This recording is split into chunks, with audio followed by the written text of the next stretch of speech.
नमस्कार, universal technical classes में आप सभी का हार्दिक स्वागत।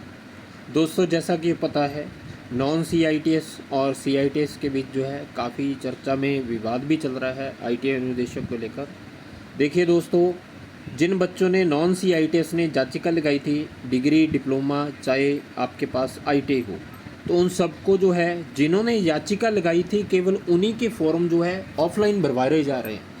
क्योंकि बहुत सारे बच्चों के ऐसे कॉल मैसेज आते हैं कि सर हम भर सकते हैं, हमारे पास सीआईटीएस नहीं है। देखो, जिनका याचिका के अंदर नाम था केवल वही फॉर्म ऑफलाइन अप्लाई कर सकते हैं। और बहुत सारे लोग मैसेज भी कर रहे हैं एप्लीकेशन उसी को हवाला देकर कि इस याचिका के आधार पर हमें भी जो है ऑफलाइन फॉर्म भरने की अनुमति दी जाए। देखिए, वो बोर्ड का डिसीजन है और ज़्यादातर याचिका वालों को ही अनुमति दी गई है, केवल फॉर्म भरने की अनुमति दी गई है।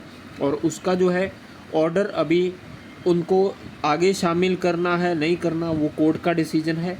दूसरा, उसके बाद जो है एग्ज़ाम के बाद क्या होगा, वो सारी चीज़ें कोर्ट में अभी पेंडिंग है।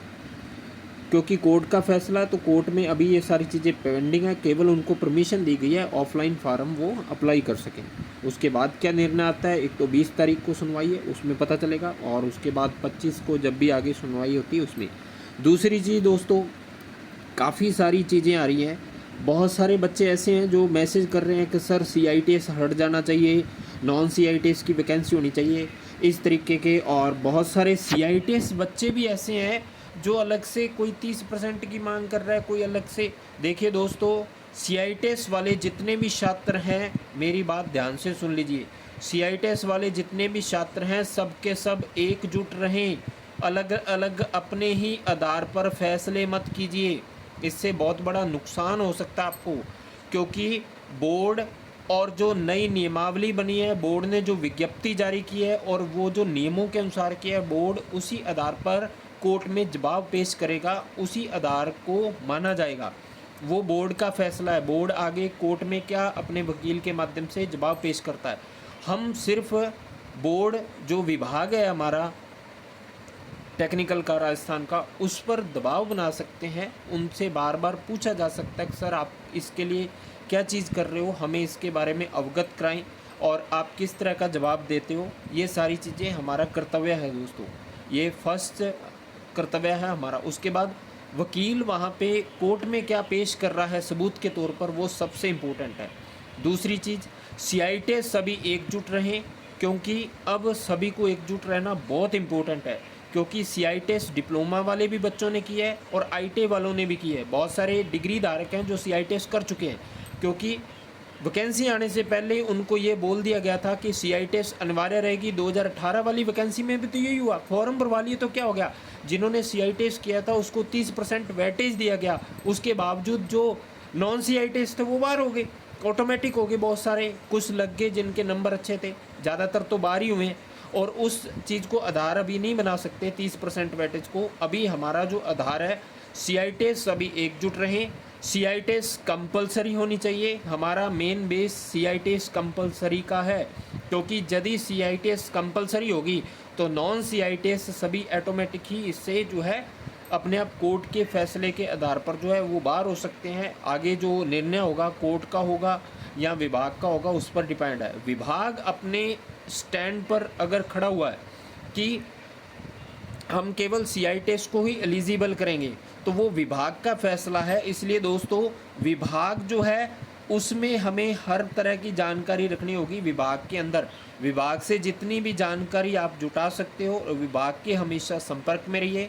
सीआईटीएस छात्र जितने भी हैं वो हमेशा उनके कांटेक्ट में रहें। आज भी जो जोधपुर काफ़ी सारे बच्चे गए थे टेक्निकल विभाग में, तो वहाँ पर भी जो है उन्होंने यही बोला कि हमारा जो नियम बनाए गए हैं हम उसी आधार पर आगे जो कोर्ट में जवाब पेश करेंगे। तो वो जवाब क्या देते हैं उस आधार पर वो कोर्ट फैसला लेगा आगे। क्योंकि सीआईटीएस हटाया जाए नहीं हटाया जाए ये तो विभाग का फैसला है, किसको कंपलसरी करना है। हमारी मांग यही है कि सीआईटीएस कंपलसरी होनी चाहिए दोस्तों। मैं आपके साथ हूँ और आप सभी एकजुट रहें दोस्तों, जितने भी छात्र हैं। दूसरा, सीआईटीएस संघर्ष समिति के जो अध्यक्ष हैं, जो अपने विकास जी हैं और जो अपने कृष्ण शर्मा जी हैं, आप इनसे लगातार संपर्क में रहें और ये जिस तरह का निर्णय लेते हैं उसका साथ दीजिए। क्योंकि आने वाले समय में आपको जो है आप सबकी इनको बहुत ज़्यादा ज़रूरत पड़ सकती है। इसलिए CITES स्टूडेंट से मेरा निर्णय है, सभी एकजुट रहें। अलग अलग तरह की CITES वाले छात्र, चाहे डिप्लोमा है किया हुआ CITES वाले ने, चाहे आपके पास डिग्री है, चाहे आपके पास ITI किया हुआ है, ITI डिप्लोमा बीटेक के बाद CITES किया है, तो CITES वाले छात्र सब एक रहें। नहीं तो ये वैकेंसी जो है बहुत समय बाद आई है, तो ये वैकेंसी में किसी भी तरह की अड़चने ना हो। आप अभी वाद विवाद का समय नहीं है। मेरा यही निवेदन है कि सभी CITES एक रहें, एकजुट रहें, जिससे आगे की पैरवाई की जा सके। क्योंकि विभाग के संपर्क में आप रहोगे तो आपको हर चीज़ की जानकारी रहेगी, विभाग का वकील वहाँ पे कोर्ट में क्या फ़ैसला जो है जवाब दे रहा है, तो इस आधार पर आप आगे की कार्रवाई के लिए भी तैयार रहें। आपका जो भी उचित निर्णय होगा वो सबसे इम्पोर्टेंट है, और सबकी एकजुटता ज़रूरी है। क्योंकि CITES के छात्रों के अंदर ही जितने भी CITES विद्यार्थी हैं वो अलग अलग तरह की बयानबाजी कर रहे हैं, तो उससे बचिए, उससे आपका ध्यान भटक सकता है। और सब एकजुट रहिए दोस्तों। CITES कंपलसरी होना ज़रूरी है। अगर CITES कंपलसरी इस वैकेंसी में होगी तो आगे आने वाली सारी वैकेंसियों में CITES कोर्स कंपलसरी रहेगा, जिस कारण से आने वाली सभी भर्तियों के लिए CITES हमेशा के लिए आपको जो है एक बेनिफिट हो जाएगा, सभी के लिए, आने वाली जितने भी स्टूडेंट, आने वाली जो भी पीढ़ी होगी उन सब के लिए। क्योंकि ये वाद विवाद हमेशा चलता रहेगा, तो इसलिए इसको जो है ज़रूरी है। बाकी कोर्ट का, विभाग का जो फैसला वो सर्वमान्य है सबके लिए। और दोस्तों अपनी तैयारी कीजिए मन लगाकर, एग्ज़ाम डेट आगे हो या नहीं हो, क्योंकि अगर आपने तैयारी नहीं की तो वैकेंसी में कुछ भी हो आप नहीं लग पाओगे।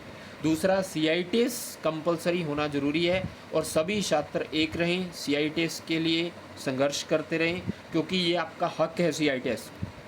दूसरा, बहुत सारे बच्चे जो हैं जिन्होंने नॉन CITES से याचिका लगाई थी, और उनको जो है कोर्ट ने डिग्री, डिप्लोमा, ITI तीनों को ही एलिजिबल किया है कि आप ऑफलाइन फॉर्म भर सकते हो। केवल याचिकाकर्ताओं को ही उन्होंने परमिशन दी है। इसके अलावा बहुत सारे बच्चे ऐसे हैं, नए नए केस लगा कर आ रहे हैं, याचिकाकर्ता बन रहे हैं कि हमें भी एलिजिबल किया जाए ऑफलाइन फॉर्म के लिए। तो ये सारी चीज़ें होती रहेंगी। सभी CITES, चाहे डिप्लोमा के बाद की है CITES, चाहे डिग्री के बाद है, चाहे ITI के बाद, सबको एकजुट रहना दोस्तों। अब समय है सबका एकजुटता दिखाने का। और कृष्ण शर्मा जी हैं, आपके विकास जी हैं, वो जिस तरह का निर्णय लेते हैं वो सबसे इम्पोर्टेंट है, क्योंकि वो लगातार विभाग के और वकील के काफ़ी जनों के संपर्क में है वो, तो इसलिए संबंध उनसे भी रखिए। और सबसे ज़रूरी बात ये है, एकजुट रहिए, क्योंकि ये आपकी एकजुटता ही आपकी जीत होगी। ठीक है ना, आप एकजुट रहोगे तो भी आप इस चीज़ को जीत सकते हो। CITES कंपलसरी होना ज़रूरी है दोस्तों, और हमेशा के लिए मेहनत कीजिए, आगे बढ़िए, और हमेशा मैं आपके साथ हूँ दोस्तों। CITES के लिए हमें संघर्ष करना है, सबको एकजुट रहना।